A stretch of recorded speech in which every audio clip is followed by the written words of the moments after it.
the Philippines was named after Felipe II in 1542, and although he was Spanish, he was a Habsburg. One of the most remarkable symbols of our early ties with Austria is the deep friendship between our Philippine national hero, Jose Rizal, and the eminent Austrian scholar, Ferdinand Blumentritt. They exchanged correspondence for 10 years. And Dr. Rizal also came to visit Vienna in the 1880s, in 1887. Unfortunately, Dr. Blumentritt never got to visit the Philippines, but his words and his correspondence with our national hero really formed the thoughts of nationhood of our national hero, and for that we are very grateful to him and to Austria.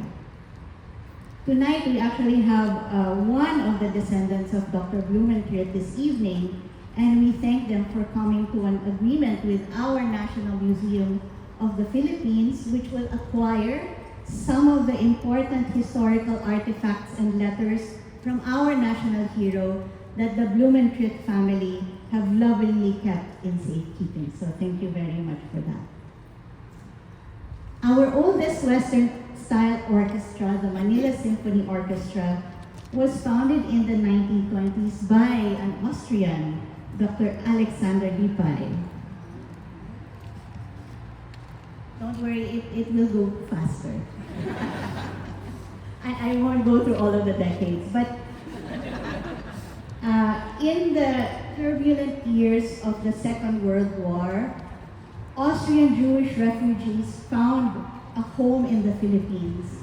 And among them was Dr. Mona Lisa Lindenberg, who earned a degree from the University of the Philippines for her research on our tropical flora, and who established the Philippine Orchid Society. She met lawyer Hans Steiner, who had also fled Austria and was working as a lecturer and student at the University of the Philippines. They married and lived in Manila with their daughters from 1938 to 1962, when they were able to move back to Vienna, and where there is now a Mona Lisa Steiner Weg in the 12th district. The Philippines and Austria continue to strengthen and expand our cooperation across various sectors. Politically, we have engaged in political dialogues at the highest level. We had our third political consultations last November, and earlier this year, my minister, Maria Teresa Lazaro, visited Vienna and met with Foreign Minister Beate Meinl-Reisinger. And she was also, we are very pleased that she was also the guest at the Vienna Ball, at the Stadt-Oper Ball. Sorry, I don't want the Viennese to get mad at me. Our president, Fidel Ramos, came to visit Vienna in 1998 when we celebrated our 100th year of independence. And he also planted a grapevine in one of the Heurigen that we now frequent in the 19th district. On the economic front, Austrian companies and Filipino businesses have forged partnerships to bring innovation and growth in trade and investment, agriculture, energy, and science and technology. We are a proud host of many Austrian companies in the Philippines, and we hope to welcome more. We continue to implement the 2 labor agreements we signed in 2023, which promote fair, ethical, and sustainable recruitment. Cultural and educational exchanges remain an important part of our bilateral cooperation. We partnered with the Angevante in launching the Island Tides Initiative, an interdisciplinary Philippine research program on artistic and curatorial practices that brings the Asian artist's perspective to a European audience. Today, we also honor the Filipino community in Israel and recognize their remarkable achievements and contributions. The Filipino community in Austria, which is about 30,000 strong, so not as many as the Turkey, but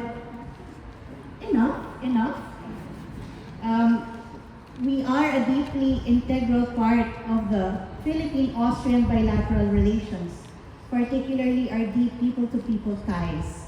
They have built a strong and respected presence in this country, from Vienna to Bregenz, through hard work, professionalism, and compassion.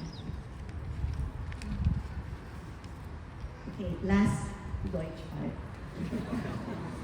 Filipinos sind gut integriert und leisten in verschiedenen Bereichen, darunter Gesundheitswesen, Gastgewerbe, Produktion, IT, Kultur und Handwerk, einen wichtigen Beitrag zur österreichischen Gesellschaft.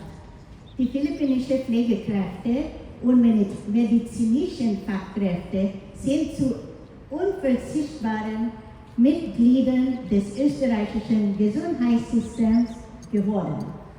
Sie sind unsere Botschafter der philippinischen Pflegekultur, or the Filipino way of care.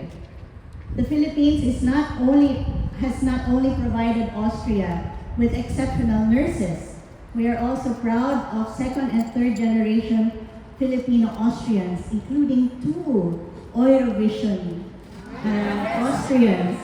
So one, unfortunately, was Vincent Bueno, who was the winner during COVID, so he was not able to represent Austria, but he could have won.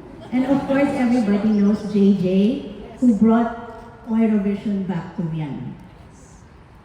We are also very proud of the captain of the Austrian national football team, David Alaba. And so we pray, I'm sorry, Ambassador Hindawi, but we have to cheer for Austria because of David on that first match. But not only him, we also have somebody in the under-18s, Daniel Mejia. So, you know, our football blood is in there. On behalf of my president, Ferdinand Marcos Jr., I extend my sincere appreciation to every Filipino here in Austria. Because of you, we have such good relations with Austria. So thank you very much. At this point, I would like to request Ambassador Hannah Lico and Dean